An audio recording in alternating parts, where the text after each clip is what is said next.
Welcome back to the Hardware Unboxed News Corner, the last news corner before what will be a huge week of reviews, testing, and more. So if you're not already subscribed, probably should hit that button now so you don't miss anything the second it goes live, especially our 3rd gen Ryzen review that Steve has been slaving over.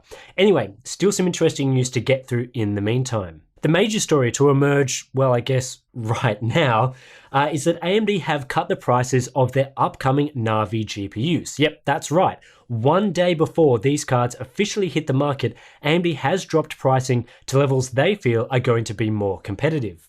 In their official statement, AMD says that, as you have seen, competition is heating up in the GPU market. We embrace competition, which drives innovation to the benefit of gamers. In that spirit, we are updating the pricing of our Radeon RX 5700 series graphics cards.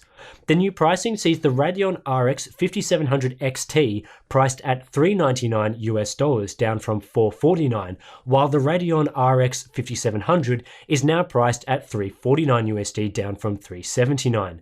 Those of you interested in the 50th anniversary edition of the 5700 XT will also see a price cut from $499 to $449 for the special edition card with a slight factory overclock.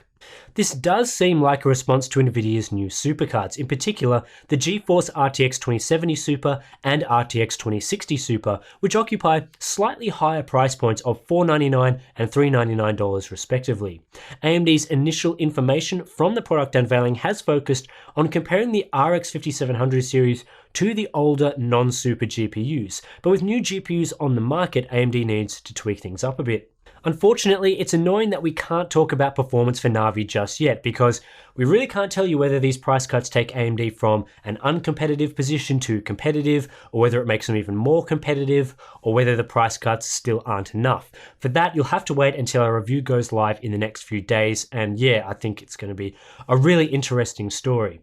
What's great though is AMD isn't going to sit around and keep pricing static. They want to be aggressive and competitive in the mid-range, and that's only going to benefit consumers who are after a new graphics card in this highly popular market segment.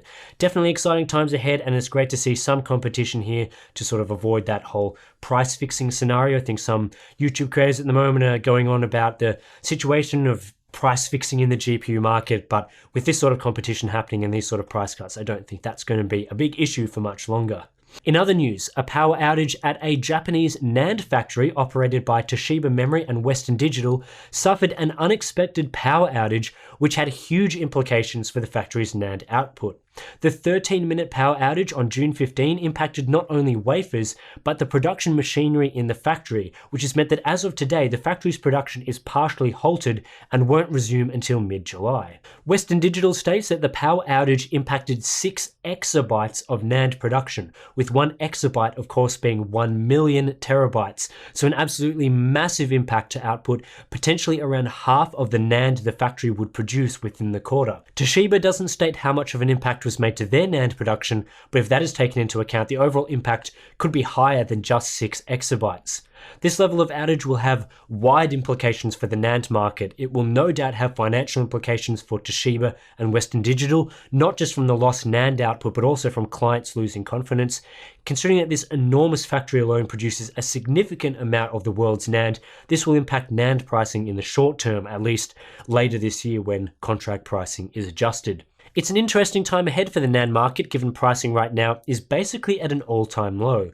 Hopefully the impact isn't too severe and we can enjoy cheap SSDs for PC building into the future. AMD has launched a new highly affordable workstation class GPU, the Radeon Pro WX 3200. For just $199 US, the WX 3200 comes with certified professional grade drivers for use with CAD and other creative software.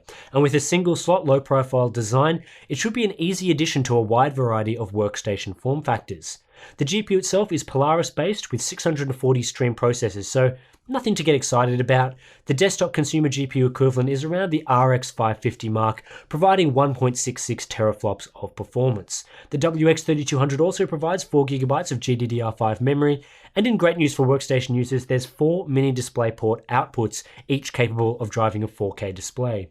The main reason you'd buy something like this is if you need proper 10-bit color support or certification for a variety of software and need it to slot into an existing machine. It only draws about 50 watts of power through the motherboard, so it doesn't require any PCIe power, which again makes it a great option for many existing workstations. This story popped up in my feed earlier this week suggesting that Nvidia was using Samsung's Korea fab to produce Turing GPUs on 11 nanometers.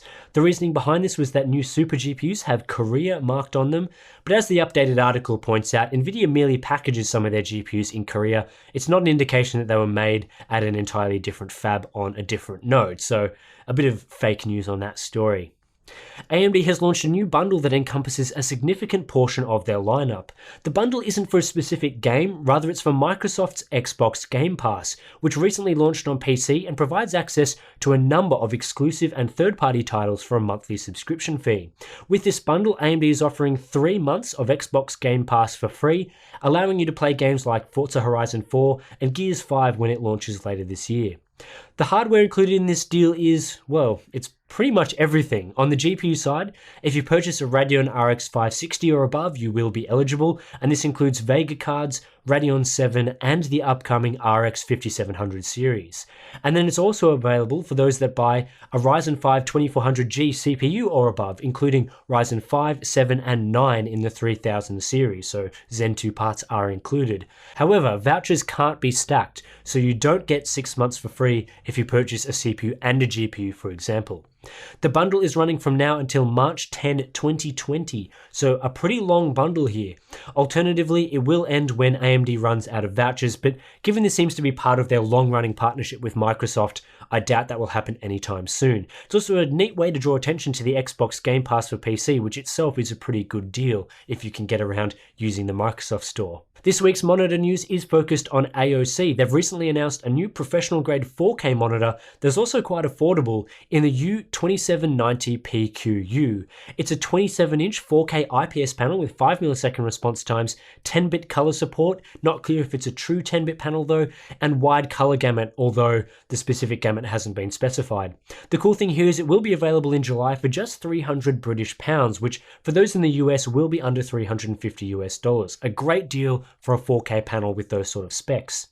On the gaming front, AOC's new high-refresh Aegon monitors are now available in both 24-inch and 27-inch sizes. The AG251FZ2 and AG271FZ2 provide a 1080p resolution with a TN panel and 0.5 millisecond response times. There's FreeSync support, 400 nits of brightness, and all the usual features. Pricing is $330 for the 24-inch model and $380 for the 27-incher. Will be interesting to see how they perform. Intel's new entry-level NUCs are now available, and they have an interesting combination of hardware inside.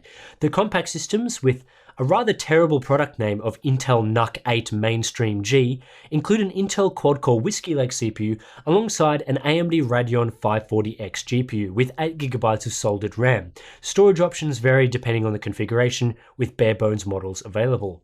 The partnership between Intel for CPU and AMD for graphics here is interesting, but it's not the first time it's happened. Unfortunately, neither component will be super powerful. The Whiskey Lake CPUs are just 15-watt quad-core models like the Core i5 8265U or the Core i7 8565U, while the Radeon 540X is faster than Intel's integrated graphics, but it's not a significant performance beast or anything. Pricing for these units is also a bit weird, with Anantech finding these units in a non-bare-bones configuration retailing between $772 and $1,075, which seems mighty expensive given the hardware you are getting. It also seems expensive in comparison to Intel's existing NUCs like Bean Canyon. Anyway, for those that are interested in NUCs, these are now an option that's available to you. And that's it for this week's News Corner. As always, you can subscribe to get this segment in your inbox every week, although you'll probably want to be subscribed anyway for our reviews going live in a massive week coming up. Consider supporting us on Patreon as well. We always appreciate it, and I'll catch you in the next one.